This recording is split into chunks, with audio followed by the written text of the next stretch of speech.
ছাত্র জনতার তীব্র আন্দোলনের মুখে পদত্যাগ করে দেশ ছেড়েছেন শেখ হাসিনা। তার দেশ ছাড়ার খবর ছাড় হওয়ার পর থেকে আওয়ামী লীগ ও এর সহযোগী সংগঠন সহ বিভিন্ন দপ্তর ও সংস্থার শীর্ষ কর্তারা পদত্যাগ করছেন। অনেকে দেশ ছেড়ে পালিয়েছেন। তবে দেশে রয়েছেন বাংলাদেশ ক্রিকেট বোর্ডের সভাপতি নাজমুল হাসান পাপন।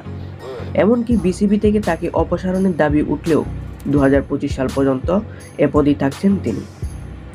আন্তর্জাতিক ক্রিকেটের হালচাল জানানো ওয়েবসাইট ক্রিকইনফো জানিয়েছে, বোর্ড সভাপতি ও আওয়ামী লীগের অন্য অনেক নেতার মতোই দেশ ত্যাগ করেছেন।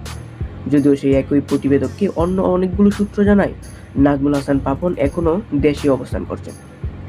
সূত্রের তথ্য অনুযায়ী বর্তমান মেয়াদ অনুযায়ী 2025 সাল পর্যন্ত নাজমুল হাসান পাপনই বিসিবির সভাপতি। সংসদ সদস্যের পদ হারালেও বোর্ড থেকে সরানোর সুযোগ থাকছে না, কেননা ক্রিকেট বোর্ডের উপর সরকার বা অন্য কোনো শক্তির উপস্থিতি থাকলে নিষেধাজ্ঞার মুখে পড়বে বাংলাদেশ ক্রিকেট। গেল বছর লঙ্কান ক্রিকেট বোর্ডকে সরকারি হস্তক্ষেপের অভিযোগে নিষেধাজ্ঞা দিয়েছিল ক্রিকেটের সর্বোচ্চ নিয়ন্ত্রণ সংস্থা আইসিসি। বিজ্ঞপ্তিতে জানানো হয়েছিল, শ্রীলঙ্কা ক্রিকেট সদস্য হিসেবে গুরুত্বপূর্ণ বিধিনিষেধ লঙ্ঘন করেছে। বিশেষ করে স্বাধীনভাবে কাজ করতে ক্রিকেট প্রশাসনকে সরকারি হস্তক্ষেপের বাইরে থাকার প্রয়োজন ছিল। 2023 সালের ওয়ানডে বিশ্বকাপের চলাকালীন সময়ে এসেছিল এমন নিষেধাজ্ঞা।